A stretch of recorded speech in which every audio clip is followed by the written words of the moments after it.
As the Iran war continues, the U.S. and its allies have a problem, a drone problem. It's the kind of drones Iran is using. They're cheap and they're plentiful.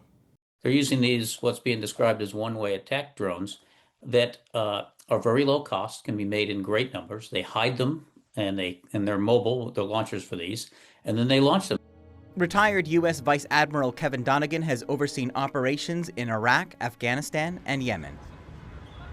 You're seeing them used to hit hotels. You're seeing them used to hit oil infrastructure, gas infrastructure, and airports, right? This is Iran's weapon of choice, the Shahed 136.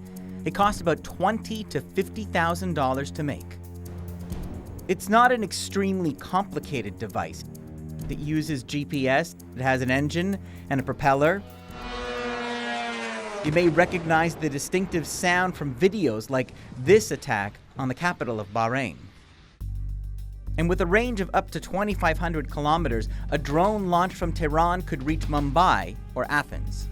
How do you defend such a large area with so many targets from this drone threat? Christopher Preble is with a global security think tank. They are being intercepted by a range of things, from the THAAD, Terminal High Altitude Air Defense System, the Patriot batteries, which have been around for a long time.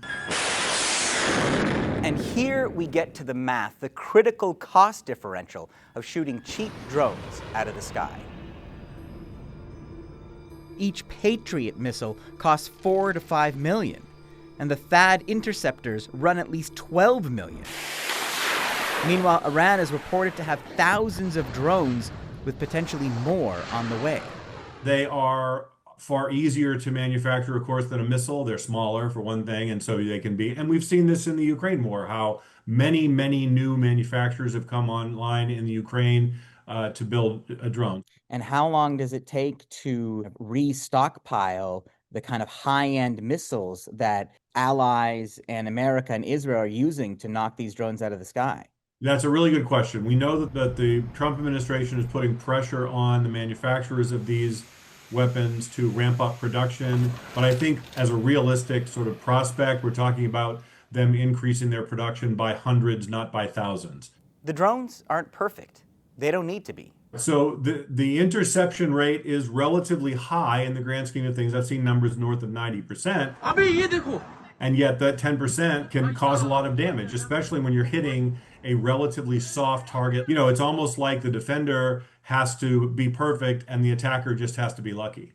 For the moment, Washington is sending mixed messages about drones and defense. They told us in that room that there are going to be more Americans that are going to die, that they are not in the short run going to be able to stop these drones that are going to continue to fly into the Middle East. With respect to munitions, ammunition, weapon stockpiles, the United States of America has more than enough capability to not only successfully execute Operation Epic Fury, but to go much further.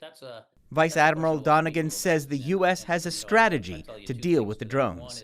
The U.S. knows what the Iranians have, so this plan was built around that knowledge. Which includes going on offense. And that's why they're doing offensive operations that are really designed to degrade, destroy not only the launchers, not only the missiles, but the command and control systems. In just the last few hours, we hit an Iranian drone carrier ship, roughly the size of a World War II aircraft carrier, and as we speak, it's on fire.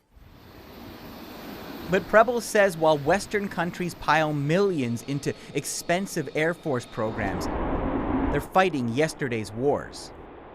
Other countries around the world are either buying F-35s under pressure, in many cases from the United States, or they're developing their own fifth-generation fighters if they can.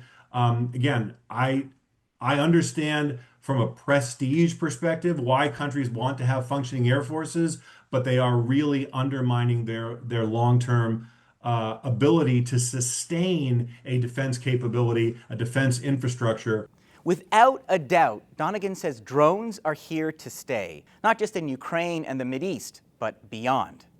I think the other way to look at this, Eli, is from the standpoint of, how are terrorist organizations going to use this closer to home for all of us? Those that don't have great militaries or armies or whatever, these terrorist organizations, they can bring that to bear to added complexity now of a drone that's a weapon involved in. We're going to see that. You don't have to be a fortune teller to say that Yeah. we should be very concerned about it.